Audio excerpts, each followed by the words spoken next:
কালো গেঞ্জি গায়ে পুলিশের সামনে বুক টান করে দাঁড়ায় আবু সাইদ।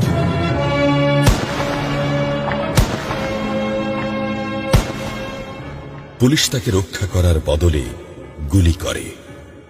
ঠাস ঠুস কয়েকটা গুলির মধ্যে একটা গুলি লাগে তার কোমরে। খানিকটা ভাঁজ হয়ে যায় শরীর। সম্ভবত সে বুঝতে পারে নাই।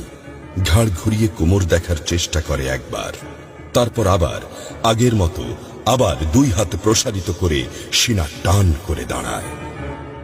ডান হাতে ছোট্ট একটা লাঠি।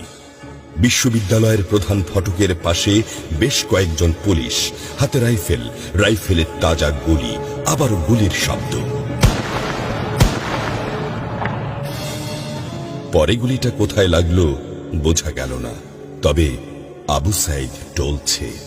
পড়বে পড়বে ভাব, কিন্তু সে সোজা হয়ে দাঁড়ানোর চেষ্টা করছে। গুলি খাওয়ার আগে ফেসবুকে তার শেষ পোস্ট ছিল, যতদিন বেঁচে আছেন মেরুদণ্ড নিয়ে বাঁচুন। সেজন্যই হয়তো গুলি খাওয়ার পরও সোজা হয়ে দাঁড়াতে চাইছিল, কিন্তু পারছিল না। আবু সাইদের মেরুদণ্ড সোজা থাকলেও শরীরটা মাটির দিকে ক্রমশ ঝুলে পড়ছিল। সবুজ জামা পরা বন্ধু এগিয়ে আসে, পুলিশের গুলির ভয় ডর পাশে রেখে আবু সাইদকে ধরে। আরো দু একজন আসে, আবু সাইদকে হাসপাতালে নিতে হবে। আবু সাইদ হাঁটতে পারছে না, শরীর ছেড়ে দিচ্ছে। 4-5 জন হাত পা ধরে শূন্যে তোলে। আবু সাইদ ঝুলছে আর রক্ত পড়ছে টপ টপ টপ। যে আবু সাইদ কিছুক্ষণ আগেও বুক চিতিয়ে দাঁড়িয়ে কোটা সংস্কার আন্দোলনে নেতৃত্ব দিচ্ছিল, সে এখন শূন্যে ঝুলছে, যেভাবে ঝুলছে মেধাবীদের ভাগ্য। রাত 10টার আগেই বাড়িতে যাওয়ার কথা ছিল আবু সাইদের। মা অপেক্ষা করছে, বোন অপেক্ষা করছে। তখনও তারা জানে না আবু সাইদের মৃত্যু সার্টিফিকেট লিখছে কর্তব্যরত ডাক্তার।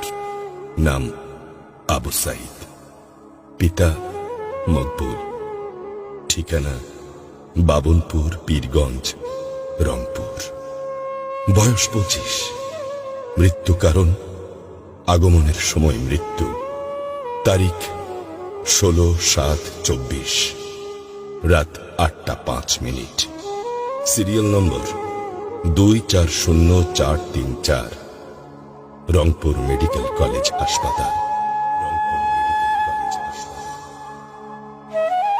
পরিবারের একমাত্র শিক্ষিত ছেলেটা খুন হয়ে গেছে। মা যখন জানল দুনিয়া কি আর ঠিক আছে তার কাছে,